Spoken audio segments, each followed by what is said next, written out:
పద్యస్మరణం వీక్షకులకు స్వాగతం. బల్జేపల్లి లక్ష్మీకాంతం గారు రచించినటువంటి సత్యహరిశ్చంద్ర నాటకంలోని తిరమై సంపదలెల్లా పద్యాన్ని ఒకసారి నెమరు వేసుకుందామండి.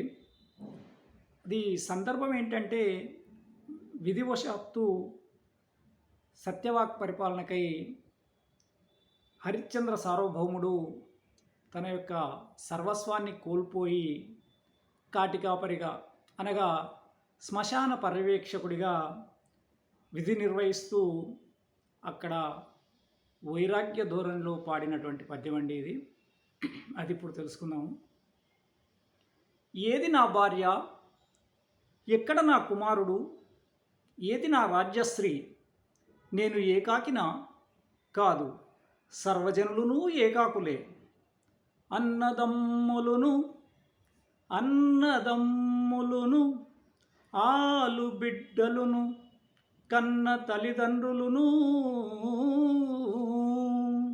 స్నేహితుల్ బంధువుల్ వెంటరారుతుదిన్, వెంట వచ్చున్నది అదే సత్యము, అదే యశస్సు. వదలిపోయను సామ్రాజ్య వైభవంబు, వదలిపోయను సామ్రాజ్య వైభవము, కదలిపోయిరి అర్ధాంగి నా కన్న కొడుకు, నా మీద నీవును కక్షభూని జారిపోయద వేలనే జాలి లేక.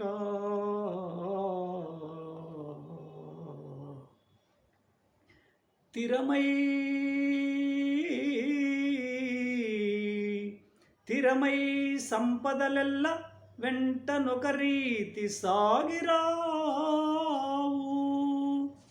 ఏరికిన్ ఏసరికిన్ ఏ పాటు విధించెనో విధి అవశ్య ప్రాప్తంబు, అద్దాని నొవ్వరు తప్పించెదరు.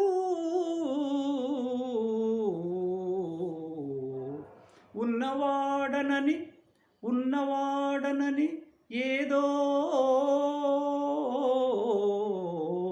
ఉన్నవాడనని గర్వం బేరికిన్ కాదు, కింకరుడే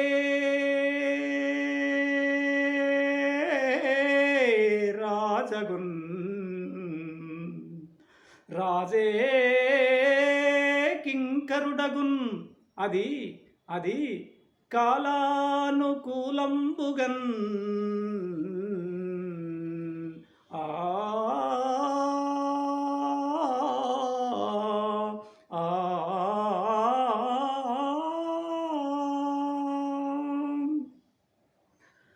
తల్లిదండ్రులను, అన్నదమ్ములను, ఆలుబిడ్డలను, బంధువులు, మిత్రులు, సంపదలు మనతో పాటు ఏవీ రావు. చివరకు మనతో పాటు వచ్చి కీర్తి ప్రతిష్టలు మాత్రమే. మరియు ఎవరు విధిరాతను తప్పించుకోలేరు. పరిస్థితులు మారినప్పుడు భటుడే రాజు కావచ్చును, రాజే భటుడు కావచ్చును అని చెప్పినటువంటి సందర్భం అండి.